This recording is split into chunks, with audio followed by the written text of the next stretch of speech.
a golf coach, I have very much prided myself on understanding the key movements inside the golf swing and not getting too worried about all the little characteristics. And a lot of this was built through my own experience and then further from that, my own understanding. You see, I remember very much when I was an aspiring professional, but low amateur golfer, would obviously have lessons. And there was one thing that the golf pro was always suggesting for me to change. And it isn't until the latter years that I've started to understand the reason why I actually kept this characteristic, and changing it would have made me a much worse golfer. In this video, if you feel like you're not too sure what you're working on inside your game, or you're not noticing the progress that you feel you should do, there's an easy way to remedy this. Head over to the website rustheritagegolf.com. We can start working together face to face, or we can start working together as of today. You could send me a swing and receive pretty instantaneous feedback by working together online, and make sure that you are developing your game.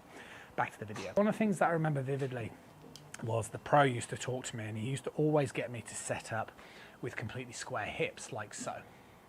Okay, so he always used to say, no, you want to shift more this way, as I'm sort of demonstrating from this side and perspective.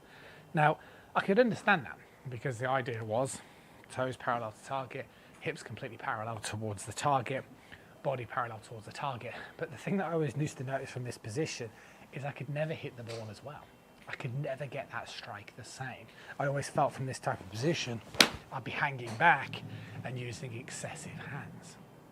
You see, what he used to say to me was that your hips are too open and this is causing you inconsistency, without really giving any context as to how that was really a problem. Now, the point is if I get set up here, you can notice the way my hips are only slightly open, okay, but not completely parallel. And the reason for this, you see, is because when I'm hitting an iron, I want to try and keep my sternum as close to the ball as possible. So if I move my hips like this, you can see my sternum now starts to fall behind the ball. If I allow my hips to be slightly open, keep my feet relatively parallel, but allow my hips to be slightly open, what it basically does is it gives me the ability to sink in towards my lead side. And over the years, what we've started to notice is through biomechanical research, 3D data capture, is that the pros do.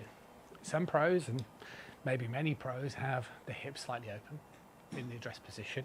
We certainly notice the way that pros start with more weight on their lead foot, and they try to keep the spine as vertical as possible. And that's a really key thing, that you want to make sure that you're working on big things inside your golf swing, big movements that make a big difference, not tiny little characteristical traits that look a little out of sight. Because let's be honest, when we watch all golfers, particularly someone like Scottie Scheffler now, it's not important whether your foot moves a certain way. What's important is that you're moving the big parts well. And that's why I pride myself now on very much that. And I'm very sensitive to making too many unnecessary changes with lots of golfers, because I certainly know I'd be a worse golfer with square hips like so. I just feel completely anatomically stuck, as opposed to this way. It's now really easy for me to rotate through the golf ball.